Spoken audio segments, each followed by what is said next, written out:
முன்பதாக நாம் தேவனுடைய வார்த்தைக்கு நேராய் கடந்து செல்வோம். இந்த நாளிலும் கூட ஆண்டவருடைய வார்த்தையை நம் மத்தியில் கேட்பதற்கு தேவன் நமக்கு கிருபை தந்திருக்கிறார். அல்லேலூயா. எத்தனையோ பேருக்கு கிடைக்க பெறாத ஒரு ஸ்லாக்கியத்தை தேவன் நமக்கு தந்திருக்கிறார். எத்தனையோ பேர் விரும்பியும் இந்த நாளில் ஆராதனைக்கு வர முடியல. ஆனால் வரணும்னு விரும்புகிறாங்க, ஆனாலும் வர முடியல. ஆனால் தேவன் நமக்கு அந்த வாசலை திறந்து கொடுத்திருக்கிறார் என்று சொன்னால் நாம் விசேஷித்தவர்கள், நாம் கிருபை பெற்றவர்கள். அல்லேலூயா. அதனால் தேவ சமூகத்துக்கு வரும்போதெல்லாம் தேவன் அவருடைய கிருபைகளை கொடுத்து நம்மளை அனுப்புகிறார். இந்த உலகத்தில் நாம் நிற்பதும் நிர்மூலமாகாதிருப்பதும் தேவனுடைய கிருபை மாத்திரமே. ஒரு காரியத்தில் ஒரு வெற்றி எதிர்பார்க்கிறோம் அப்படின்னா அந்த கிருபை தான் நம்மளுக்கு வெற்றியை கொடுக்கும். ஒரு காரியத்தில் ஒரு நல்ல செய்திகளை கேள்விப்படணும்னு நினைக்கிறோம் அப்படின்னா அந்த கிருபை தான் நம்மளுக்கு அந்த நல்ல செய்தியை ஏற்படுத்தி கொடுப்போம்.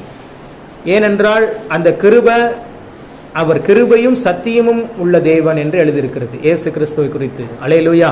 அதனால எதை நாம் சம்பாதிக்கிறோமோ இல்லையோ, எதை நாம் சேர்த்து வைக்கிறோமோ இல்லையோ, தேவ சமூகத்திலிருந்து கிருபைகளை சேர்த்து வைத்து கிருபைகளில் நாம் பலப்பட வேண்டும். அந்த கிருபையில் பலப்பட பலப்பட பலப்பட சுற்றிருக்கிற சூழ்நிலைகளை தாண்டி வரக்கூடிய, சுற்றிருக்கிற நெருக்கடிகளை ஜெயித்து வரக்கூடிய அந்த பலனை தேவன் நமக்கு தருவார். நான் அடிக்கடி சொல்லுவேன், தேவனுடைய பிள்ளைகளுக்கு பாடுகள் இல்லை அப்படின்னு இல்லை. பாடுகள் என்பது எல்லாருக்கும் உண்டு, பொதுவான ஒரு உண்டு. ஆனால் தேவனுடைய பிள்ளைகளுக்கு என்ன ஒரு பாக்கியம்னா, அதை கடந்து செல்வதற்கும், அதை தாண்டி செல்வதற்கும், அதை ஜெயிப்பதற்கும் தேவனே வந்து உதவி செய்வார். அல்லேலூயா. சுற்றி இருக்கிற மற்ற ஜனங்களுக்கு, சுற்றி இருக்கிற உலக பிரகாரமான ஜனங்களுக்கு உதவி செய்வதற்கு யாரும் இல்லை. ஒரு வியாதி வந்துருச்சுன்னா, ஒரு கடன் பிரச்சனை வந்துருச்சுன்னா, ஒரு நெருக்கடி வந்துருச்சுன்னா, ஒரு தோல்வி வாழ்க்கையில் வந்துருச்சு அப்படின்னா கடைசி வரைக்கும் அவர்கள் அந்த தோல்வியிலேயே, அந்த வியாதியிலேயே, அந்த கடன் பிரச்சனையிலேயே இருந்து மறிக்க வேண்டிய சூழல் தான் உலக பிரகாரமான ஜனங்களுக்கு. ஆனால் தேவனுடைய பிள்ளைகளுக்கு எத்தனை பாடுகள், எத்தனை உபத்திரவங்கள், எத்தனை பிரச்சனைகள் வந்தாலும் எல்லாவற்றிலும் நம்ம கூட இருந்து நம்மளை ஜெயிக்க பண்ணுவார். அல்லேலூயா. அதுதான் தேவனுடைய பிள்ளைகளுக்கு கிடைத்திருக்கிற ஒரு பெரிய பாக்கியம். அதனால போராட்டம் உண்டு. உலகத்தில் உங்களுக்கு என்ன உண்டு? உபத்திரவம் உண்டு. ஆனாலும் திடன் கொள்ளுங்கள், நான் உலகத்தை ஜெயித்தேன். ஏன் ஆண்டவர் அப்படி சொல்றாருன்னா, நான் ஜெயிச்சிட்டுனா நீங்களும் ஜெயிச்சிருவீங்கன்னு அர்த்தம். ஏன்னா அவருடைய பிள்ளைகள் தான் நாம். அவர் இந்த உலகத்தில் நமக்கு இருக்கிற எல்லா பாடுகளை காட்டிலும் கொடூரமான பாடுகளை அனுபவித்து சிலுவையில மரணித்து 3ஆம் நாளிலே உயிரோடு எழுந்து ஜீவனுள்ள தேவனாக இன்றைக்கும் இருக்கிறார். ஆகவே இன்னொரு வசனம் சொல்லுது, அவர் உபத்திரவப்பட்டவனுடைய உபத்திரவத்தை அற்பமாய் எண்ணாதவர். நீங்க படுற பாடுகளை, நீங்க படுகிற கஷ்டங்களை, உங்களுடைய நெருக்கடிகளை, உங்களுடைய சூழ்நிலைகளை உங்க கூட இருக்கிறவங்களுக்கு தெரியாம இருக்கலாம். உங்க கூட இருக்கிறவங்க அதை புரிஞ்சு கொள்ளாம இருக்கலாம். கணவனோ மனைவியோ பிள்ளைகளோ தாயோ தகப்பனோ உங்களுடைய பிரச்சனைகள் போராட்டங்கள் அது அவங்களுக்கு வேணா புரியாம இருக்கலாம். உங்க கஷ்டம் அவங்களுக்கு வேணா தெரியாம இருக்கலாம். ஆனால் தேவன் சகலத்தையும் அறிந்தவராய் இருக்கிறார், உணர்ந்தவராய் இருக்கிறார். அல்லேலூயா. நீங்க சொல்லுவதற்கு முன்பதாகவே நீங்கள் என்ன பாடுகளிலே, என்ன பிரச்சனைகளில, என்ன வழி வேதனையில இருக்கிறீங்கிறது அவருக்கு தெரியும். ஏன் ஆண்டவர் உங்களை சமூகத்தை கொண்டு வராருன்னா அதுல இருந்து உங்களை விடுவிக்கணுங்கிறதுக்காக தான். அல்லேலூயா. அதனால ஒரு நாளும் தேவனுடைய பிள்ளைகள் சோர்ந்து போகக்கூடாது. தேவனுடைய பிள்ளைகள், தேவனுடைய வார்த்தை, இன்னும் சொல்ல போனா இந்த உலகத்திலேயே தைரியமா இருக்க வேண்டிய ஆள் யாருன்னா நம்ம மட்டும்தான். அந்த வார்த்தையை நம்ம மட்டும்தான் சொல்ல முடியும். ஆனா இன்னைக்கு உலக மனிதர்கள் சொல்லுவாங்க, எந்த சூழ்நிலையிலும் பரவாயில்ல, நம்ம போராடி ஜெயிக்கணும்னு உலக ஞானத்தை சார்ந்து, உலக பலத்தை சார்ந்து சொல்லுவாங்க. ஆனால் தேவனுடைய பலத்தை சார்ந்து, தாவீது கோலியாத் 2 பேருக்கும் கம்பாரிசன் பார்க்கும்போது வித்தியாசமான கம்பாரிசன். அவனுக்கு இவனுக்கும் சம்பந்தமே இல்லை. இவன் இருக்கிறது எல்லாமே மைனஸ், அவன் இருக்கிறது எல்லாமே பிளஸ். கோலியாத்துக்கிட்ட இருக்கிறது எல்லாமே பிளஸ். அவன் நல்ல ஆள், வாட்ட சாட்டமா இருக்கிறான், பெரிய ஆளா இருக்கிறான். அவன்கிட்ட எல்லா வகையான போர் அந்த ஆயுதங்களும் கையில் இருக்கிறது. அவனை பார்த்து ஒரு இஸ்ரவேல் இராணுவமே பயந்து, ஒரு மனுஷனை பார்த்து இஸ்ரவேல் இராணுவமே நடுங்கி கொண்டிருக்கிறது, பயந்து கொண்டிருக்கிறது. ஆனால் தாவீதோ அவன் ஒரு இளையவன், அவன் கையில ஒரு எந்த விதமான போர் ஆயுதமும் இல்லை, எந்த விதமான தகுதியும் இல்லை அவனுக்கு போரிடுவதற்கு. ஆனால் அவன் சொல்லுகிறான், நீ நிந்தித்த இஸ்ரவேலின் தேவனுடைய நாமத்தில் உனக்கு விரோதமாக நான் வருகிறேன். அப்போ இவனுடைய பலன், கோலியாத்தினுடைய பலன் எல்லாம் எதுல இருந்துச்சு அப்படின்னா, அவன் கையில வச்சிருக்கிற அந்த பெரிய பட்டயத்திலேயும், அவன் போட்டிருக்கிற அந்த மார்க்கவசத்திலேயும், அவனுடைய அந்த தைரியத்திலேயும், அந்த சுய பலத்திலேயும், அவனுடைய அந்த என்ன சொல்றது பராக்கிரமத்தின் மேலேயும் அவனுடைய நம்பிக்கை இருந்தது, கோலியாத்தின் நம்பிக்கை. ஆனால் தாவீதினுடைய நம்பிக்கை என்னன்னு கேட்டீங்க அப்படின்னா, என்னோடு கூட ஒருவர் இருக்கிறார், அவர் எல்லாவற்றையும் பார்த்து கொள்வார். தைரியமா களத்துல குதிக்கிறான். அல்லேலூயா. என்ன ஆனாலும் சரி, என் கூட இருக்கிறவர் பத்தி எனக்கு தெரியும். ஏன்னா அவன் ஆல்ரெடி எக்ஸ்பீரியன்ஸ் பண்ணியிருக்கிறான். அவன் ஆடு மேய்ச்சிட்டு இருக்கும் போது திடீர்னு ஒரு டைம் கரடி வந்துருச்சு. என்ன பண்ணிட்டான்? கரடிய ரெண்டா பிச்சு போட்டான். சிங்கம் ஒரு டைம் வந்துருச்சு, சிங்கத்தையும் கொண்டு போட்டான். அவனுக்குள்ள ஒரு பவர் என்னன்னா, அவ்வளோ பெரிய கரடி, அவ்வளோ பெரிய சிங்கத்தையே நம்ம என்ன பண்ணோம்? பிச்சு போட்டாச்சு அவருடைய பலத்தினால. இவன் என்ன அப்படின்னு சொல்லிட்டு தான் தைரியமா இறக்கணும். அதே தான் சொல்லுகிறேன், வாழ்க்கையில போராட்டங்கள் உண்டு. ஆனால் அந்த போராட்டத்தை நீங்கள் தேவனுடைய பலத்தை கொண்டு சந்திக்க வேண்டும். உங்க சுய பலத்தை கொண்டு சந்திச்சோம்னா தோல்வி அடைஞ்சிருவோம்.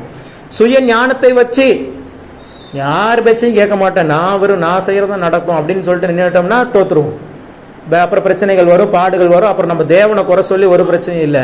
தேவன் என்ன சொல்றாரோ, தேவனுடைய நாமத்தின் மீது நம்பிக்கை வைத்து தேவன் காட்டுகிற பாதையில நம்ம நடக்க ஆரம்பிச்சிட்டோம் அப்படின்னா, ஒரு கோலியாத் இல்ல 100 கோலியாத் வந்தாலும் உங்களை மேற்கொள்ள முடியாது. ஜெயம் உங்களுடையதா இருக்கும். அல்லேலூயா. அதனால தேவனுடைய பிள்ளைகள் மகிழ்ச்சியோடு தேவ சமூகத்தில் ஆராதனை செய்து, தேவ சமூகத்தில் விசுவாசத்தோடு வார்த்தையை விசுவாசித்து வாழும்போது இந்த உலகத்தை ஜெயிக்கிறவர்களாய் நீங்கள் இருப்பீர்கள். அல்லேலூயா. பாருங்க, ஒரு வருஷத்துக்கு முன்னாடி தொலைஞ்சு போன ஒரு போனு, சரசம்மா சொன்ன சாட்சி, உங்க முன்னாடி சொன்ன சாட்சி தான் நானும் சொல்றேன். ஒரு வருஷத்துக்கு முன்னாடியே போன் தொலைஞ்சிருச்சு. ஒரு வாரத்துக்கு முன்னாடி தொலைஞ்சு போன போனே இன்னைக்கு யாரும் கண்டுபிடிச்சு தர்ற அளவுக்கு யாரும் இல்லை. போலீஸ்காரங்க போனா கூட திட்டுவாங்க. ஆமாம், இருக்கிற கேஸில் இதை வேற யாரை கண்டுபிடிச்சு தரேன்னு சொல்லிட்டு யாரும் கவனிக்க மாட்டாங்க.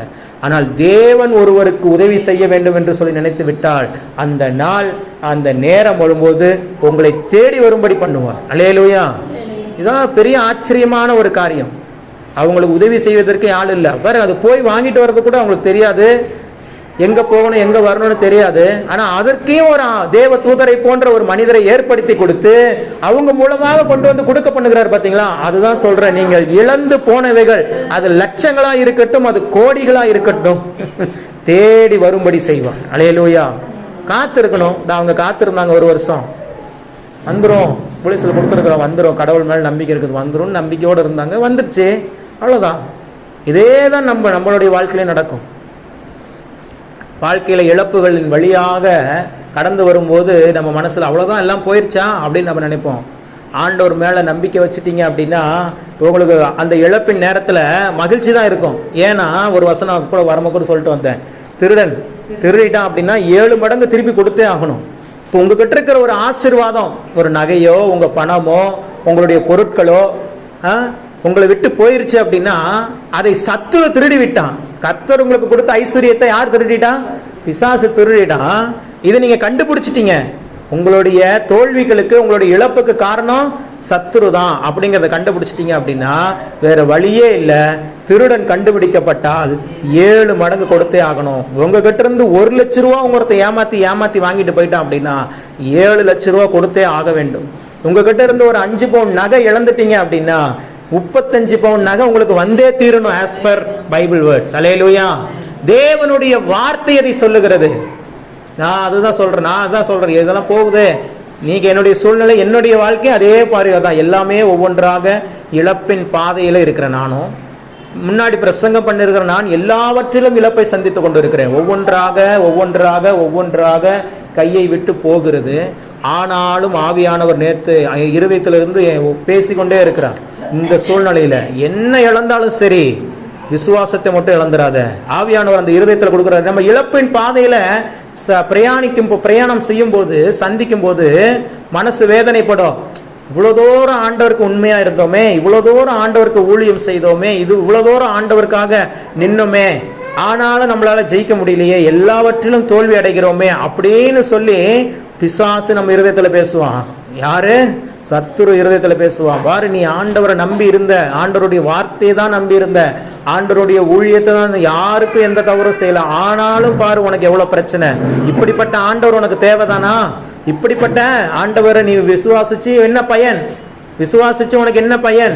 அவருடைய வார்த்தையை நம்பி உனக்கு என்ன பிரயோஜனம்? ஒன்னும் இல்லை, எல்லாம் ஒண்ணு விட்டு போயிருச்சு அப்படின்னு பிசாசு இருதயத்துல கொஞ்சம் கேப் விட்டுட்டீங்கன்னா வந்து பேசிக்கிட்டே இருப்பான். ஆவியானவரோடு நீங்க தொடர்பு இருந்தீங்கன்னா ஆவியானவர் எப்படி தெரியுமா பேசுவாரு? இந்த இழப்புகள் உன்னை விட நான் நல்லாவே அறிஞ்சிருக்கிறேன், இந்த இழப்புகள் மிகவும் வேதனையை உனக்கு தரும்னு எனக்கு தெரியும், ஆனாலும் சொல்லுகிறேன் இவைகள் எல்லாம் உனக்கு திரும்ப கொடுக்கப்படும். அல்லேலூயா. எந்த சூழ்நிலையிலிருந்து வரும்லாம் தெரியாது, எந்த பாதையிலிருந்து வரும்னு தெரியாது. ஆனால் தேவன் கொடுக்க வேண்டும் என்று நினைத்து விட்டால் அந்த பாதையில வரும். வார்த்தையை பெற்றவர்கள் தைரியமாக இருக்க வேண்டும். வார்த்தையை பெற்றவர்கள் எப்படிதான் இருக்கணும்? தைரியமாக இருக்க வேண்டும். வாய்ப்பே இல்லாத ஒரு சூழ்நிலை தான் ஆபிரகாமுக்கும் சாராளுக்கும் குழந்தை பெறுவது என்பது. ஆபிரகாமினுடைய சரீரம் செத்து போனது, எந்த விதமான பலனும் இல்லை. சாராளுக்கு குழந்தை பாக்கியம், குழந்தை பெற்றுக்கொள்வதற்கு உண்டான பாக்கியமே இல்லை. ஆனாலும் தேவன் செய்கிறார் பாருங்க. ஹல்லேலூயா. இன்னைக்கு கூட சங்கீத தியானத்தில் சிஸ்டர் ரஞ்சிதா அவங்க வாசிச்சாங்க, அவர்களுடைய வயிறை உம்முடைய திரவியத்தினால் நிரப்புகிறீர். யாருடைய திரவியத்தினால? தேவனுடைய ஆசீர்வாத திரவியத்தினால நிரப்புகிறார். அதனால அவங்க என்ன பண்றாங்க? புத்திர பாக்கியம். அப்படிதான் ஈசாக்கு பிறந்தான். நம்ம நினைக்கிற மாதிரி ஆபிரகாம் சாராளும் இணைந்ததுனால சாதாரணமா ஒரு குழந்தை பிறப்பது போலதான் அங்க பிறக்கல. ஏன்னா அதுக்குண்டான எந்த சூழலும் இல்லை. எந்த பக்கம் பார்த்தாலும் நெகட்டிவ். சாராளுக்கு பெண்களுக்கு உண்டான எல்லா வழிபாடுகளும் நின்று போயிற்று. ஆபிரகாமுக்கு அட்லீஸ்ட் இதுக்கு முன்னாடி ஆகாரோடு இணைந்த குழந்தை பெறுவதற்கு முன்பதாகவாது கொஞ்சம் பலன் இருந்துச்சு. எப்படியோ இஸ்மவேல் பிறந்துட்டான். ஆனா இப்போ இருக்கிற பலன் எல்லாம் போயிருச்சு. வேதம் சொல்லுது, அது நம்ம தியானிக்கும் போது தான் தெரியும். அவருடைய சரீரம் செத்து போயிட்டு அப்படின்னா என்ன அர்த்தம்? மெடிக்கல் டேர்ம்ல தெரியும். அதுக்கு இங்கிலீஷ்ல என்ன சொல்லுவாங்க? என்னமோ சொல்லுவாங்களே, மறந்துட்டேன் நான். எனக்கு நல்ல ஞாபகம் இருக்கும், ஆனா தானே மறந்துட்டேன் பாருங்க. இங்கிலீஷ் டேர்ம்ல சொல்லுவான், அவன் உயிரோட தான் இருக்கிறான் ஆபிரகாம், ஆனா சரீரம் செத்து போயிட்டு அப்படின்னு வசனம் சொல்லுது. என்ன காரணம்? பலகீனம். உடல் உறுப்புகள் எல்லாம் என்ன ஆயிடுச்சு? பலவீனம் ஆயிருச்சு. இனி குழந்தை பெறுவதற்குண்டான எந்த தகுதியும் இல்லை ஆபிரகாமுக்கு. சாராளுக்கு அதுக்கு முன்னாடியே இல்லை. ஆபிரகாமுக்கு இப்பதான் தகுதி இல்லை. ஏன்னா அதுக்கு முன்னாடி இஸ்மவேல் பிறந்துட்டான் ஆகார் மூலமா. அதனால கொஞ்சம் பலன் இருந்துச்சு. ஒரு இஸ்மவேல் வந்துட்டான். அது தேவனுடைய சித்தமே இல்லை, தேவனுடைய திட்டமும் இல்லை. இப்போ முற்றிலுமான ஜீரோக்கு வந்துட்டான். எல்லாம் முடிஞ்சிருச்சு, அவ்வளவுதான். 99 வயசு ஆயிருச்சு. இனிமே எங்க குழந்தை பிறக்க போகுதுன்னு நினைச்சிட்டான் ஆபிரகாம். சாராலும் அதே நிலைமை. அவங்களுக்கு ஆல்ரெடியே ஏற்கனவே பிரச்சனையே மேக்ஸிமம் சொல்ல போனா சாராள்கிட்ட தான் குழந்தை பெற்றுவதற்குண்டான அந்த பாக்கியம் இல்லாத ஒரு சூழல் நடந்தது. என்ன? 75 வயதுல வாக்கு தத்தத்தை பெற்றுக்கொண்டான். அந்த வாக்கு தத்தம் நிறைவேறுவதற்கு 25 ஆண்டு காலம் நேரம் எடுத்துக்கொண்டது. கரெக்டா அந்த நேரம் வரும் பொழுது தேவன் தம்முடைய திரவியத்தினால் சாராளின் வயிற்றை நிரப்பினார். அல்லேலூயா. என்ன வாக்கு தத்தத்தின் பிள்ளை பிறந்தது ஈசாக்கு. இன்னைக்கு அந்த வம்சத்துல இருந்து தான் நீங்களும் நானும் வந்திருக்கிறோம். அல்லேலூயா. நீங்களும் நானும் யாருடைய சந்ததியா இருக்கிறோம்னு சொல்லி அப்படியே முன்னாடி முன்னாடி முன்னாடி முன்னாடி போய் பார்த்தீங்க அப்படின்னா அது எங்க போய் முடியும் அப்படின்னா ஆபிரகாமுடைய சந்ததியில முடியும்.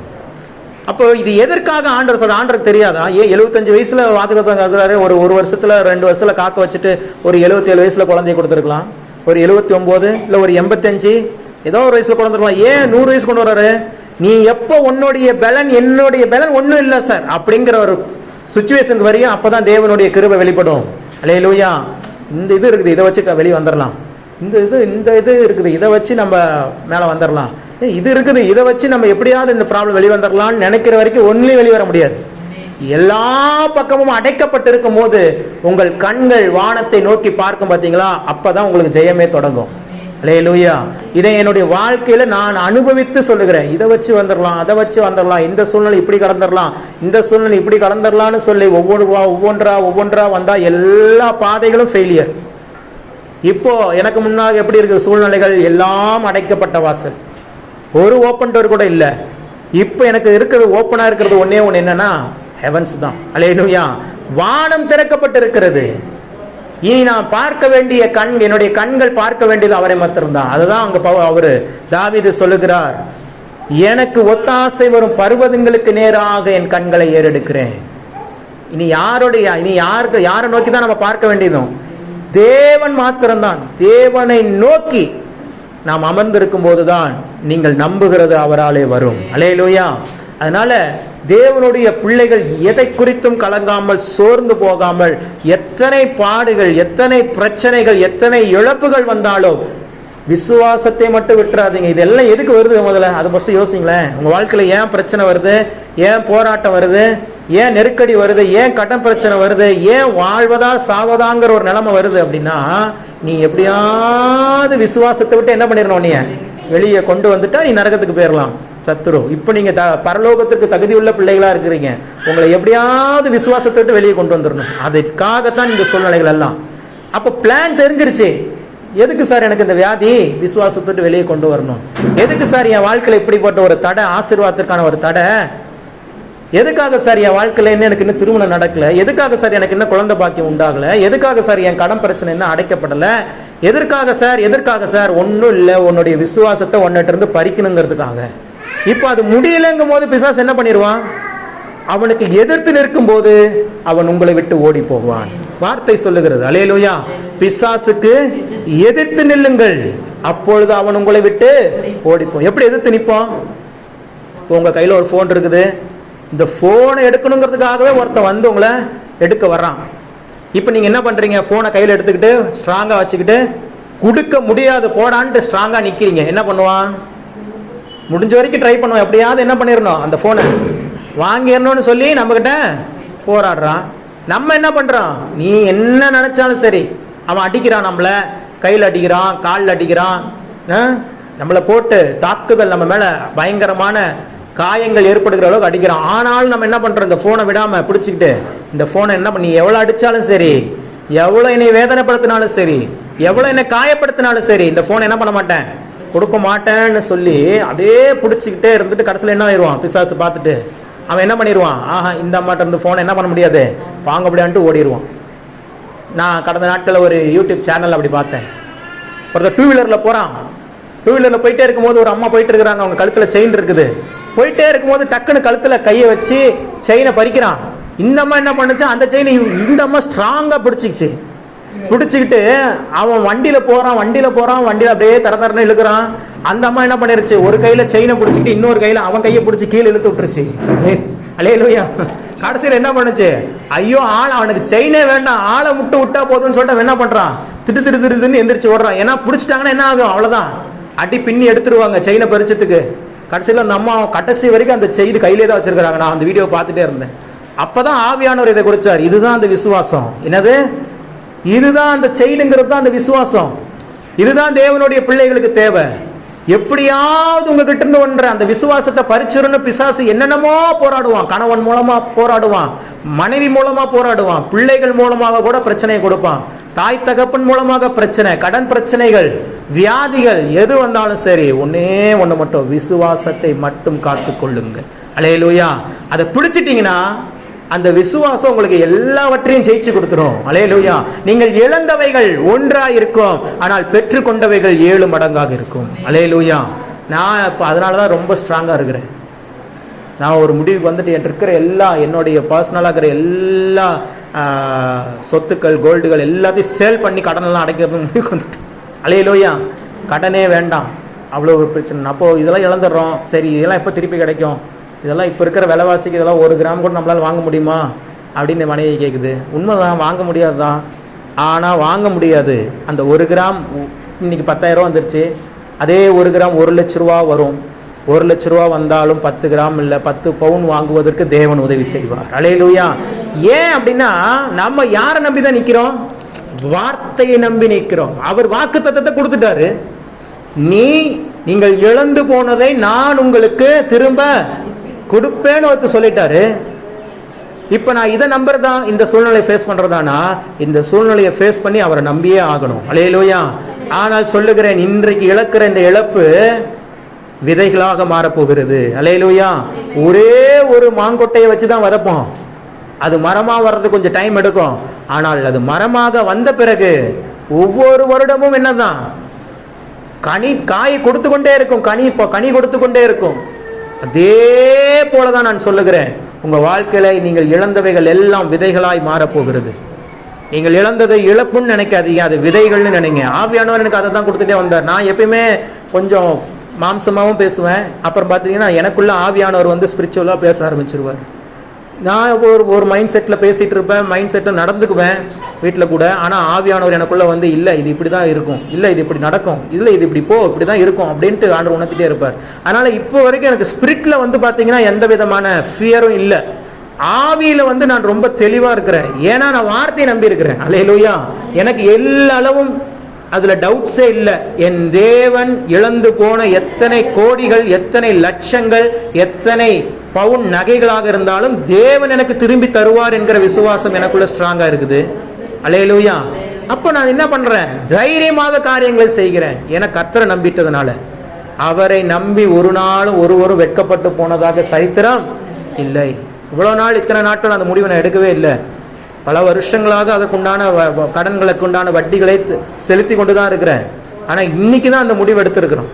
இன்னைக்கு தான் நான் அந்த முடிவு எடுத்தேன். மனைவிட்ட அந்த காரியத்தை சொன்னேன். அவங்களும் ஆலோசனை கொடுத்துருக்குறாங்க. பல நேரங்களில் மனைவியினுடைய ஆலோசனையை, தாய் தகப்பனுடைய ஆலோசனை கேட்காததுனாலும் பல இழப்புகள் நேரிடும். அதுக்கும் நான் சாட்சியாக இருக்கிறேன். அல்லேலூயா.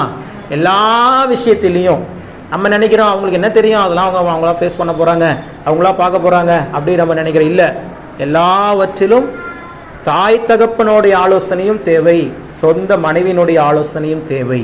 அந்த ஆலோசனை கொடுக்குறவங்க யாராக இருக்கணும் அதையும் பார்த்துக்கணும். உலக பிரகாரமாக போயிட்டு நிற்கிறவங்க கிட்ட ஆலோசனை கூட தேவ பிள்ளைகளுடைய கலந்துக்கணும். உலக பிரகாரமாக இருக்கிறவங்க உலக பிரகாரமான ஆலோசனை கொடுத்துருவான். அதுதான் சங்கீதம் 1 சொல்லப்பட்டிருக்கிறது. துன்மார்க்கனுடைய ஆலோசனை, அந்த ஆலோசனை கேட்டக்கூடாது. பாஸ்டர் சொல்லிட்டாரு அதனால போய் கேட்டுருவோம். துன்மார்க்கத்தில் ஒருத்தன் போறானே தெரிஞ்சிருச்சுன்னா அவன்கிட்ட நீங்க ஆலோசனை என்ன பண்ணக்கூடாது, கேட்கக்கூடாது. நான் சொல்றது ஸ்பிரிச்சுவலா இருக்கிறவங்கள, அவங்க நல்லா செபிக்கிறாங்க, அவங்க நல்ல ஆண்டவரோட தொடர்புல இருக்கிறாங்க, அவங்க நல்ல ஆண்டவரோட ஐக்கியத்தில் இருக்கிறாங்கன்னா, அது கணவனா இருக்கட்டும் மனைவியா இருக்கட்டும், அவங்களிடத்துல ஆலோசனை பண்ணி தான் அடுத்த காரியத்தை நாம் செய்ய வேண்டும். அல்லேலூயா. இன்னைக்கு வாழ்க்கையில எத்தனை பாடுகள் வந்தாலும், பிரச்சனை வந்தாலும், அது நம்மளை இன்னும் அடுத்த பகுதிக்கு, அடுத்த முன்னேற்றத்துக்கு நேராகத்தான் நம்மளை கொண்டு போகுமே ஒழிய ஒரு நாள் நம் பின்னடைவை சந்திக்க போவது இல்லை. ஏனென்றால் நாம் நம்பி இருக்கிறவர் அவர். அவரை நம்பி இருக்கும் போது யார் வெட்கப்பட்டு போவோம்? வசனம் சொல்லுகிறது, அவர்கள் அவரை நோக்கி பார்த்து பிரகாசம் அடைஞ்சாங்க, அவர்கள் முகங்கள் வெட்கப்படவில்லை. இத வார்த்தையா சொல்லிட்டேன். இது எப்ப பிராக்டிஸ் பண்ண முடியும்? எப்போ பிராக்டிஸ் பண்ண முடியும்? இப்போ தான் பிராக்டிஸ் பண்ண முடியும். இப்போ நான் போயிட்டு இருக்கிற இந்த பாதையில தான் பிராக்டிஸ் பண்றேன். இப்போ நான் இவ்வளவு நாள் அதை வார்த்தையாக பார்த்து கொண்டிருந்தவன் இப்போ அதை வாழ்க்கையாக பார்க்க ஆரம்பிக்கிறேன். ஒரு நாள் வரும், இதே இடத்துல அதை சாட்சியாக உங்களுக்கு அறிவிக்கிற நாட்கள் வரும். நான் இழந்தது இத்தனை பவுன், இப்ப ஆண்டவர் எனக்கு கொடுத்திருக்கிறது இத்தனை கிலோ பவுன்னு சொல்லுகிற நாட்களை தேவன் தருவார். அல்லேலூயா. அவருக்கு அது எளிது. பலனுள்ளவனுக்காகிலும் பலனற்றவனுக்காகிலும் உதவி செய்வது அவருக்கு லேசான காரியம். நீங்க பாக்குற அந்த ரோட்லாம் மண்ணாங்கிறது பாத்தீங்களா? இங்கெல்லாம் பரலோகத்துல தங்கத்துல தான் ரோடே இருக்குதான். அல்லேலூயா. ரோடே அப்படிதான் இருக்குதான். தங்கத்துல தான் ரோடே. நீங்க நடப்பதற்கே அங்க போட்டு வச்சிருக்கிறோம். இங்க நம்ம போடுவதற்கு மாட்டுவதற்கு இல்லையே, நம்ம வருத்தப்படுறோம். அங்க நீங்க உங்க காலுக்கு கீழே நடக்கிறதுக்கு அவர் ரோடு போட்டு வச்சிருக்காரு தங்கத்துல. அதை நாம் பார்த்தோம் என்றால் இந்த பூமிக்குரிய காரியங்கள் எல்லாம் ஒன்றுமே உங்களுக்கு ஒன்றுமே இல்லைன்னா. அல்லேலூயா. அதனால தேவனுடைய பிள்ளைகளுக்கு தேவன் என்றைக்கும் ஆதரவாக இருக்கிறார். ஒரே ஒரு வாக்குத்தத்த வசனத்தை மட்டும் வாசி நான் முடிக்கிறேன். வாசிக்கலாம். யோசுவாவின் புத்தகம் 3ஆம் அதிகாரம் 7ஆம் வசனம். யோசுவா 3ஆம் அதிகாரம் 7ஆம் வசனம். தேவன் இந்த நாளிலே நமக்கு கொடுக்கிற வாக்குத்தத்த வசனம். கர்த்தர் யோசுவாவை நோக்கி நான் மோசேயோடு இருந்தது போல உன்னோடும் இருக்கிறேன் என்பதை இஸ்ரவேலர் எல்லாரும் அறியும்படிக்கு இன்று அவர்கள் கண்களுக்கு முன்பாக உன்னை மேன்மைப்படுத்துவேன். அல்லேலூயா. இதுதான் ஆண்டவர் உங்ககிட்ட சொன்ன வார்த்தை. இன்று என்றால் இந்த காலகட்டத்தில் அவர்கள்னா யாரு? உங்களை யாரெல்லாம் ஏளனமாய் பார்த்தார்களோ, உங்களை யாரெல்லாம் அங்கீகரிக்கவில்லையோ, உங்களை யாரெல்லாம் வேதனைப்படுத்தினார்களோ, அவமானப்படுத்தினார்களோ, அவர்கள் கண்களுக்கு முன்பாக தேவன் உங்களை மேன்மைப்படுத்த போகிறார். அல்லேலூயா. He will magnify அப்படின்னு இங்கிலீஷ் பட்டர் போட்டிருக்குது. மேக்னிஃபைனா உங்களை பெரிதாக்க போகிறார், உங்களை பெரிதாய் காண்பிக்க போகிறார். நான் மோசேயோடு இருந்தது போல உன்னோடும் இருக்கிறேன் என்பதை அவர்கள் அறிய போகிறார்கள். அல்லேலூயா. அவரும் மோசேயோடு இருந்த தேவன் யோசுவாவோடு இருந்தார். யோசுவாவோடு இருந்த தேவன் தான் இப்பொழுது உங்களோடும் இருக்கிறார். அல்லேலூயா. இது வாக்குத்தத்தம் பண்றாரு. இப்ப என்ன பண்றாரு? என்ன சொல்றாரு? வாக்குத்தத்தம் பண்றாரு, பிராமிஸ் பண்றாரு. இன்று அவர்கள் கண்களுக்கு முன்பாக நான் உன்னை என்ன பண்ணுவேன்? மேன்மைப்படுத்துவேன். இந்த வாக்குத்தத்தம் எங்க நிறைவேறுது? வாசிச்சு பாருங்க. யோசுவா, அதே யோசுவாவில் 4ஆம் அதிகாரம் 14ஆம் வசனம். 3:7 வாக்குத்தத்தம் கொடுக்கப்படுகிறது. 4:14 அந்த வாக்குத்தத்தம் நிறைவேறுகிறது. வாசிங்க. அந்நாளிலே யோசுவாவை சகல இஸ்ரவேலர்களின் கண்களுக்கு முன்பாகவும் மேன்மைப்படுத்தினார். அவர்கள் மோசேக்கு பயந்திருந்தது போல அவனுக்கும் அவன் உயிரோடு இருந்த நாளெல்லாம் பயந்திருந்தார். அதுக்கு என்ன அர்த்தம் அப்படின்னா, அந்த ஒரு அற்புதத்தை ஆண்டவர் செஞ்ச பிறகு அவன் லைஃப் லாங் அவன் ஆசீர்வாதமான ஒரு செட்டில்மெண்டான ஒரு லைஃப் வாழ்வதற்கு தேவன் கிருபை தந்தார். அல்லேலூயா. நான் சொல்லுகிற இந்த பாடுகளை நீங்கள் கடந்த பிறகு கர்த்தர் ஒரு தெய்வீக இளைப்பாறுதலை தருவார். அதை தான் ஆண்டவர் இந்த ஆண்டுல சொல்லிட்டே இருந்தாரு, தெய்வீக இளைப்பாறுதலே ஆண்டு இந்த ஆண்டு. ஆனா ஆண்டனுடைய தொடக்கம் எப்படி இருக்குது? ஏற்கனவே இருந்த இளைப்பாறுதலும் போன மாதிரி தான் இருக்கும். அதான் ஒரு பழமொழி சொல்லுவாங்க பாத்தீங்களா, அணைய போகிற விளக்கு என்னவோ எப்படி எரியும்? பிரகாசமா எரியும், பயங்கரமா எரியும். திடீர்னு பாத்தீங்கன்னா அமைஞ்சு போயிடும். அதே தான் சொல்றேன், நீங்கள் இன்றைக்கு பார்த்து கொண்டிருக்கிற அந்த உபத்திரவங்கள், அந்த பிரச்சனைகள், அந்த போராட்டங்கள், அந்த கடன் நெருக்கடிகள் பிரகாசமா எரிந்து கொண்டிருக்கிறது. இன்னைக்கு நான் சொல்றேன், அது அணைகிற நேரம் வந்து விட்டது. அல்லேலூயா. தேவன் உங்களுக்காக யுத்தம் செய்து அவர் உங்களை சுற்றி இருக்கிறவர்களுடைய கண்களுக்கு முன்பாக உங்களை என்ன பண்ணுவாரு? மேன்மைப்படுத்துவார். நிச்சயமாக சொல்லுகிறேன், மேன்மைப்படுத்துவார். சொல்லிட்டார். எங்க? யோசுவா 3:7 சொல்றாரு. ரொம்பலாம் டைம் எடுக்கல, அடுத்த அதிகாரத்திலேயே அந்த வாக்குத்தத்தம் நிறைவேறிடுச்சு. மேன்மைப்படுத்துவேன் சொன்னது முன்னாடி, இப்போ மேன்மைப்படுத்தினார். அவ்வளவுதான். நான் சொல்றேன், சீக்கிரமாக நம்மளுடைய எல்லா உபத்திரவங்களும் நிரந்தரமாய் நீங்குகிற நாட்கள் வருகிறது. அல்லேலூயா. ஏதோ இந்த உபத்திரவம் போச்சுன்னா இன்னொரு உபத்திரவம் வருமா பிரதர்? இல்ல, இது எல்லா உபத்திரவங்களுக்கும் ஒரு நிரந்தரமான ஒரு முடிவு புள்ளி. அதுதான் அவங்க சொன்ன அந்த வசனம் சொல்லப்பட்டிருக்கிறது. யோசுவா தான் உயிரோடு இருந்த நாளெல்லாம் அவனை சுற்றி இருந்த இஸ்ரவேலுக்கு எப்படி இருந்தாங்களாம்? பயந்துதான் இருந்தாங்க. அப்படின்னா என்ன? அதுக்கப்புறம் அவன் லைஃப்ல உனக்கு தோல்வியே இல்ல. நான் சொல்றேன், இதுக்கப்புறம் உங்க வாழ்க்கையில கடன்களே இல்ல. நான் இந்த சூழ்நிலையில எடுத்திருக்கிற முதல் முடிவு என்ன தெரியுமா? இனி எக்காரணத்தை கொண்டும் கடனே வாங்கக்கூடாது வாழ்க்கையில. அல்லேலூயா. என்னதான் ஆனாலும் சரி, சாப்பாடே இல்லைனாலும் பரவாயில்ல, கடன்கிற பேச்சுக்கு இந்த 5 பைசா வட்டி பிரதர், 1 ரூபா வட்டி பிரதர், பர்சனல் லோன் பிரதர், ஒண்ணுமே நீங்க பண்ண வேண்டாம். கையெழுத்து போட்டா போதும், காசு வந்துடும். ஒண்ணுமே வேண்டாம், நீயே வச்சுக்கோ. அல்லேலூயா. கடன் வாங்கக்கூடாது, எக்காரணத்தை கொண்டு கடன் வாங்கக்கூடாது. என்னதான் நான் சேர்த்து வச்சு வாங்கணும். ஒரு பொருள், ஒரு 2 வீலர் வாங்கணும்னா கூட நீ லோன் போட்டு வாங்கக்கூடாது. ஒரு மொபைல் வாங்கணும்னா கூட போகக்கூடாது. அதுக்கு பதிலாக என்ன, இப்போ எப்போதான் பிரதர் வாங்குறது? சேர்த்து வச்சு வாங்குவோம். அல்லேலூயா. என்ன வாங்குவோம்? கொஞ்சம் கொஞ்சமாக உங்களால் மாதம் 500 ரூபா தான் சேர்க்க முடியுமா? சேர்த்துங்க. அந்த 500 ரூபா 100 மாதத்துக்கு சேர்த்துங்க, தப்பே இல்லை. தேவன் உங்களுக்கு நல்ல ஐஸ்வர்யத்தை தருவார். 500 100 மாதம் சேர்த்துனா எவ்வளோ ஆயிரும்? 50,000 ரூபா ஆயிரும். அல்லேலூயா. அந்த 50,000 ரூபா வச்சு என்ன வேணாலும் வாங்கிங்க, அது உங்க சொந்த காசு, நீங்க சேர்த்து வச்ச காசு. ஆண்டவர் அதெல்லாம் எனக்கு இந்த நாட்களில் சொல்லி கொடுத்து கொண்டு இருக்கிறார். யோபுவினுடைய கடைசி ஸ்டேஜுக்கு நானும் வந்துட்டேன். யோபு எல்லாவற்றையும் அந்த ஒன்னே ஒன்று மட்டும் நடக்கல. எனக்கு என்னன்னா, யோபு தன் மனைவி தூசிச்சு ஜீவனை விட்டுருன்ட்டாங்க. ஆனால் என் மனைவி ஒரு நாளும் அப்படி பண்ண மாட்டாங்க. அல்லேலூயா. என் மனைவி எந்த ஆலோசனையும், அந்த ஆலோசனை மட்டும் என்னைக்கு என்ன பண்ண மாட்டாங்க? கொடுக்க மாட்டாங்க. ஜீவனை வேணா விட்டுறலாம், ஆனால் தேவனை தூசித்து ஜீவனை விட்டுறக்கூடாது. அதனால எல்லா பகுதியும் வாழ்க்கையில கடந்து வந்தாச்சு, எல்லா சூழ்நிலையும் தாண்டி வந்தாச்சு. இனி முன்னிலைமையை காட்டிலும் பின்னிலைமை ஆசீர்வாதமா இருக்க போகிறது. அதை தான் உங்களுக்கும் சொல்லுகிறேன். இன்றோடு, இந்த நாட்களோடு உங்கள் வாழ்க்கையில் இருக்கிற எல்லா பிரச்சனைகளுக்கும் தேவன் ஒரு முடிவு புள்ளியை வைக்கிறார். அல்லேலூயா. இனி வருகிற நாட்கள் தெய்வீக இளைப்பாறுதலின் நாட்கள். சுற்றி இருக்கிற ஜனங்கள் எல்லாம் உங்களுக்கு பயந்திருக்கும்படி தேவன் செய்வார். இனி நீங்கள் கடன் வாங்க போவது இல்லை, நீங்கள் கடன் கொடுக்கிற அளவுக்கு ஐஸ்வர்யங்கள் உங்களை தேடி வரும்படி தேவன் செய்வார். அல்லேலூயா. அத்தனை விதமான ஆசீர்வாதங்கள் நோட் பண்ணி வச்சுக்கோங்க. ஜெபிங்க, தாராளமா ஜெபிங்க, விசுவாசத்தோடு ஜெபிங்க. வசனத்தை எழுதி வச்சு ஜெபிங்க. யோவேல் அந்த வசனம் இருக்குது, நீங்கள் இழந்து போன எல்லாவற்றையும் உங்களுக்கு திரும்ப அளிப்பேன், இரட்டிப்பான நன்மையை தருவேன், இன்றைக்கே தருவேன். வாக்குத்தத்தங்களை எழுதி வச்சு என்னெல்லாம் வாழ்க்கையில இழந்தீங்களோ எல்லாவற்றையும் ஒரு பேப்பர்ல இது மாதிரி லிஸ்ட் போட்டு பைபிள்லயே வச்சு ஜெபம் பண்ணிட்டே இருங்க. விடிய காலையில் 4 மணிக்கு எந்திரிச்சு ஜெபம் பண்ணுங்க. 3:30 to 4:30 ரொம்ப அற்புதமான ஒரு நேரம். இந்த நேரத்தில் மட்டும் இதை வச்சு அதை அழைச்சு மட்டும் பாருங்க, அதை கூப்பிட்டு மட்டும் பாருங்க. ஈஸியாக காரியங்கள் உங்கள் கைகூடி வருகிறதை கர்த்தர் செய்வார். அல்லேலூயா. பல சாட்சிகளை நான் கேள்விப்பட்டிருக்கிறேன். இன்னைக்கு நானே அதை ஒரு சாட்சியாக மாறப்போகிறேங்கிறதுல நான் மகிழ்ச்சி அடைகிறேன். அல்லேலூயா. இது வரைக்கும் நான் சாட்சி என்ன பண்ணிட்டு இருந்தேன்? கேட்டுட்டு இருந்தேன்.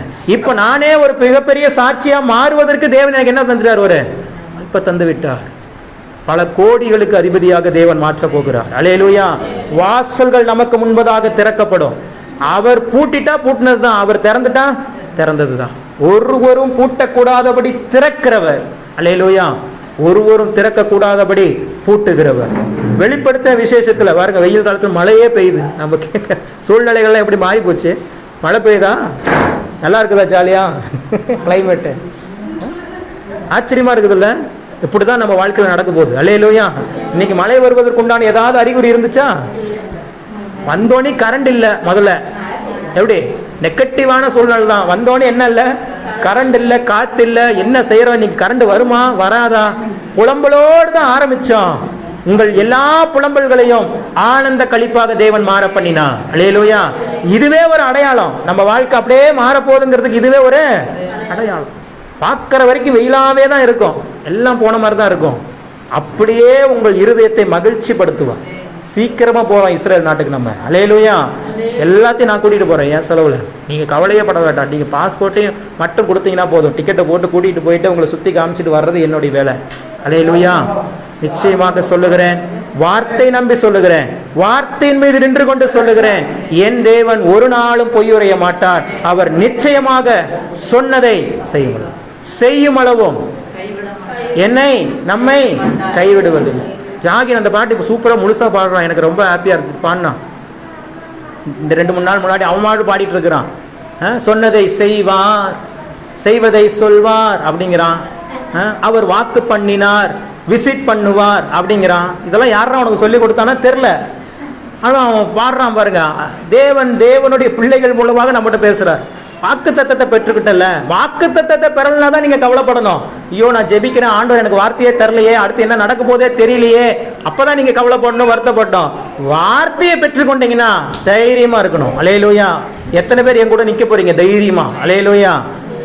ஜீவன் இருக்குது. உலக பிரகாரமான பாட்டு பாடுறான் ஒருத்தன். என்ன வேணா நடக்கட்டும், சந்தோஷமா இருப்பேன், உசுறு இருக்கு, வேற என்ன வேணும்? உல்லாசம். அவன் என்ன சொல்ல வரான் அந்த பாட்டு? அந்த பாட்டுல என்ன வேணா போட்டு சார், என்கிட்ட என்ன இருக்குது? உயிர் இருக்குது, நான் திரும்பி மேல வருவேன்ட்டு கடவுள் மேல நம்பிக்கை இல்லாதவன் சொல்றான். நம்ம கடவுள் மேல நம்பிக்கை இருக்கிறவங்க தான் என்ன பாஸ்டர், என்ன பாஸ்டர், எப்ப பாஸ்டர், எப்ப பாஸ்டர்? ஒண்ணு, தேவன் நியமித்த நேரத்துல சகலமும் அற்புதமாக நடக்கும். அல்லேலூயா. திராட்சை ரசம் குறைஞ்சு போனது என்னமோ அவருக்கு தெரியாதது மாதிரி அவர்கிட்ட போய் சொல்றாங்க. ஐயோ இயேசுவே பாருங்க, பெரிய அவமானமா ஆயிரும், திராட்சை ரசம் குறைவுபட்டுருச்சுன்னா இப்படியாவது ஹெல்ப் பண்ணுங்க. No recommendation, just wait for my time. அவ்வளவுதான். நீ ரெக்கமெண்ட்லாம் போய் பண்ண வேண்டியதே இல்லை. கெஞ்சி அழுகி கூத்தாட வேண்டியதெல்லாம் ஒண்ணுமே இல்லை. ஆண்டவரே உமது பார்வையில் நலமானதை செய்வீர். அவ்வளவுதான். கர்த்தர் தமது பார்வைக்கு நலமானதை செய்வாராக. அவ்வளவுதான். அப்படியே சொல்லிட்டே இருங்க. அவருடைய நேரம் வரும். வெறும் தண்ணீர் எல்லாம் ருசி மிகுந்த நிறம் நிறைந்த திராட்சரசமாக மாற்றப்படும், சுவையுள்ளதாக மாற்றப்படும்.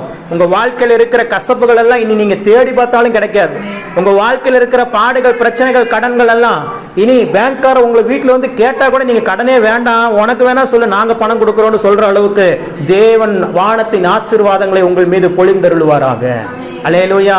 உங்களுக்கு மரணம் கிடையாது, வியாதிகள் கிடையாது, ஹாஸ்பிட்டலுக்கு உங்களுக்கு சம்பந்தமே கிடையாது. அல்லேலூயா. ஆஸ்பத்திரியா அது எப்படி இருக்கும், அங்கே யாரெல்லாம் இருப்பாங்க அப்படின்னு நீங்க கேட்கிற அளவுக்கு தேவன் உங்களை சூழ்நிலையை மாற்றுவார். அப்படிப்பட்ட ஒரு சூழ்நிலைகள் எல்லாவற்றையும் இப்பொழுதே நீங்கள் விஷன்ல பார்க்கணும். இப்பொழுதே உங்களுடைய சிந்தனைகளை பார்க்கணும். நம்ம என்ன பண்றோம்னா, பிசாசு என்ன பண்ணிடுறான்னா, நடந்த காரியத்தை மைண்ட்ல போட்டு போட்டு போட்டு அதையே யோசிக்க வச்சிடறான். ஆனா ஆண்டவர் என்ன சொல்றாரு, நீ முந்தினவைகளை நினைச்சிட்டு இருக்காதப்பா, பூர்வமானவைகளை சிந்திச்சிட்டு இருக்காத, புதிய காரியத்தை செய்ய போகிறேன். ஃபியூச்சரை மட்டும் உன் விஷன்ல பாரு, நீ பார்க்கிறதை பெற்றுக்கொள்வாய். வசனம் சொல்லுது, நீங்கள் வேண்டுவதற்கும் நினைப்பதற்கும் மிகவும் அதிகமாய் கிரியை செய்ய வல்லவர். நீங்க நல்லா புரிஞ்சுக்கங்க. நீங்க வேண்டதுக்கு அவர் மிகவும் அதிகமா செய்யறாருன்னா ஒரு லாஜிக் உண்டு. அங்க இன்னொரு வசனம் அந்த வார்த்தை பயன்படுத்தப்படுகிறது. என்னது? நீங்கள் வேண்டுவதற்கும் என்னவதற்கும். நீங்க என்ன நினைக்கிறீங்க? நான் தான் சொல்லுவேன், நம்ம இமேஜினேஷன் ரொம்ப முக்கியமானது. நீங்கள் தவறான காரியங்களை, உங்களுடைய தோல்விகளை, உங்களுடைய கஷ்டங்களை, உங்களுடைய பிரச்சனைகளை நினைச்சிட்டு இருக்காதீங்க. பிரச்சனை இல்லாத வாழ்க்கையை, நோய் இல்லாத வாழ்க்கையை, கடன் இல்லாத வாழ்க்கையை நினைச்சிட்டே இருங்க. அப்ப ஒரு வார்த்தை, நீங்கள் வேண்டுவதற்கும் நினைத்து கொண்டிருக்கிறதற்கும் மிகவும் அதிகமாய் நான் செய்வேன். அல்லேலூயா. அவர் இன்றைக்கும் ஜீவனோடு இருக்கிறவர். நீங்களும் நானும் பேசிட்டு இருக்கிற ஆண்டவர் மரித்து போனவர் அல்ல, மரித்து 3ஆம் நாளிலே உயிரோடு எழுந்து இன்றைக்கும் உங்கள் மத்தியில, என் மத்தியில உலாவிக் கொண்டிருக்கிறவர். பச்சை குழந்தை, எனக்கு தெரியும் ரஞ்சிதா பாப்பாவுடைய சூழ்நிலை, அவங்க கணவருடைய சூழ்நிலையும் தெரியும். யாரும் இல்லை உதவி செய்வதற்கு. எங்களுக்கெல்லாம் சப்போர்ட் இருக்குது. எங்க அம்மா அப்பா வருவாங்க, இவங்க அம்மா அப்பா வருவாங்க, எல்லாம் இருந்தே 2 குழந்தையை வளர்ப்பதற்கு எவ்வளவு பாடுகள் பட்டோன்னு எங்களுக்கு தான் தெரியும். நான் அடிக்கடி மெர்சிட்ட சொல்லுவேன், பாவம் அந்த ரஞ்சிதா பாப்பாலாம் எப்படி தான் அந்த குழந்தைய வச்சு என்னால் நம்பவே முடியல. ஏன்னா நானும் 2 குழந்தைய வளர்த்துருக்கிறதுனால அந்த கஷ்டம் என்னங்கிறது தெரியும். அவங்க வீட்டில் பெரியவங்க சப்போர்ட்ஸ் ஒன்றும் கிடையாது.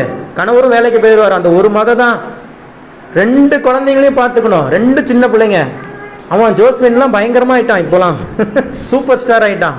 அவனை சமாளிக்கிறதுங்கிறது பெரிய, அவனுக்கு அவனை சமாளிக்கிறதுக்கே தனி அபிஷேகமே நம்மளுக்கு வேணும் இப்போ, அப்படி ஒரு சூழல். ஆனா யார் உதவி செய்யறா? தேவன் இறங்கி வந்து தேவனுடைய பிள்ளைகளுக்கு உதவி செய்கிறார். அவங்க சொல்ற வார்த்தை சாதாரணமான வார்த்தை இல்லை, நான் உணர்ந்து சொல்லுகிறேன். தேவனே இறங்கி, ஹாஸ்பிட்டல் போக கூட வழி இல்லாத ஒரு சூழல், ஆனாலும் தேவன் மீது வைக்கிற விசுவாசம் இருக்கு பார்த்தீங்களா? அல்லேலூயா. அதுதான் தேவை. எந்த சூழ்நிலையில் இருக்கிறீங்கிறது முக்கியம் இல்லை, உங்களுடைய விசுவாசம் எந்த நிலையில இருக்குது அதுதான் முக்கியம். எல்லாம் வந்த பிறகு தேவனை விசுவாசிக்கிறது பெரிய விஷயமே இல்லை. 10 கோடி ரூபா பணம் வந்துருச்சு, 4-5 பங்களா உங்களுக்கு வந்துருச்சு, 2-3 கார் வந்துருச்சு, கிலோ கணக்கில் நகை வந்துருச்சு. இப்போ நீங்கள் விசுவாசிங்கன்னா யார் தான் விசுவாசிக்க மாட்டாங்க? எல்லாரும் விசுவாசிப்பாங்க. ஆண்டவரே உமக்கு ஸ்தோத்திரம்னு டெய்லியும் நீங்கள் ப்ரேயர் நடத்தினா கூட வந்துடுவீங்க. டெய்லியும் ப்ரேயர் நடத்த வந்தாலும் ஆண்டவர் இவ்வளோ கொடுத்துருக்கிறாரு, கண்டிப்பாக நாங்கள் என்ன பண்ணுவோம், ஜெபத்துக்கு வருவோம்னு டெய்லியும் கூட வாரத்தில் 1 நாள் இல்லை 7 நாளும் ஆராதனை நடத்த தயார்னு சொன்னால் 7 நாளும் நாங்களும் வர தயார்னு நீங்களும் சொல்லிடுவீங்க. அது பெரிய விஷயம் இல்லை. எதுவுமே இல்லாத ஒரு சூழ்நிலை, சரீரம் வியாதியில் பலவீனத்தில் தான் அம்மாலாம் பெரிய சாட்சி. அவங்க சரீரத்தில் சொல்கிற சாட்சி சாதாரணமானது இல்லை. அந்த வலியை உணர்ந்தவர்களாக நாங்களாம் பார்க்குறோம். சாதாரணமான விஷயம் இல்லை. நாங்களே 32 வயசு, நானே ஒரு இடத்துக்கு போயிட்டு பஸ்ஸை ஏறி நடந்து வரணும்னா மூச்சு திணறிடுது இந்த வெயில் காலத்தில்.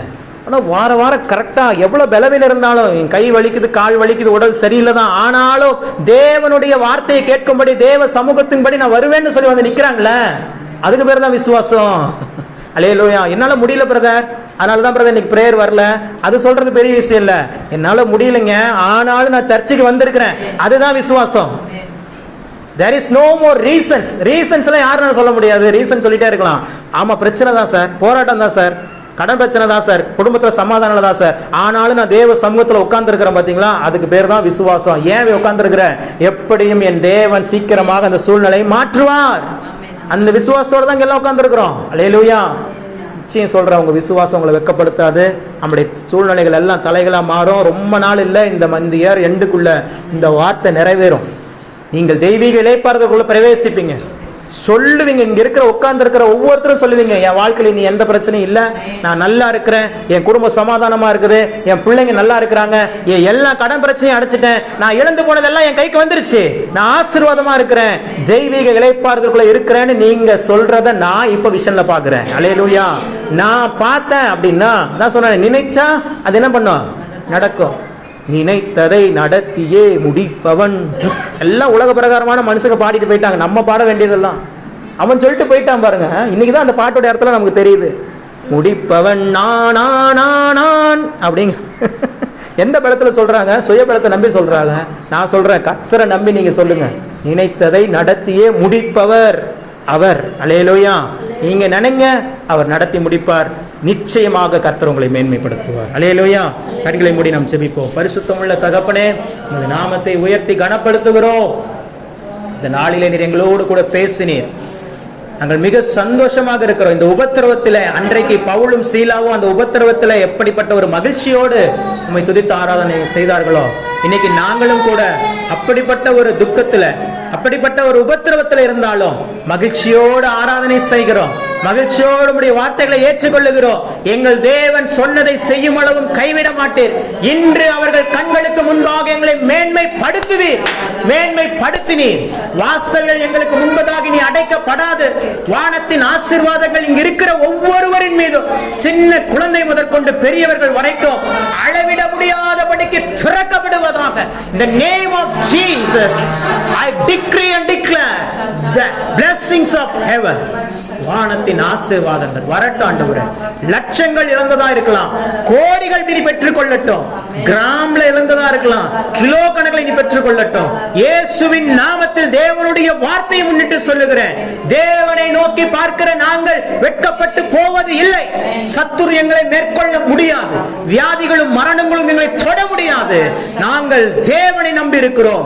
கர்த்தர் எங்கள் வலது பாரிசத்தில் இருக்கிறபடியால் நாங்கள் அசைக்கப்படுவது இல்லை. உங்க வார்த்தைகளின்படியே எங்களுக்காக கடவுள். நலந்தலைப்பூர் கிராமத்திலே மகா பெரிய ஒரு திருச்சபையை நீங்கள் எங்களுக்கு தருகிறீங்க. நாங்கள் அதை விசுவாசத்தில் இப்பொழுது பெற்றுக் கொள்ளுகிறோம் ஆண்டவரே. திரளான ஆத்துமாக்களை தருகிறேன். நாங்கள் விசுவாச அறிக்கை செய்தவர்களை சுதந்தரித்துக் கொள்ளுகிறோம். ரீமனா ஷகடனதுரா கபாபாமா சிகந்தரபா. இக்காலத்து பாடுகள் இனி வரப்போகிற, இனி வெளிப்பட போகிற மகிமைக்கு ஒப்பானவைகள் அல்ல.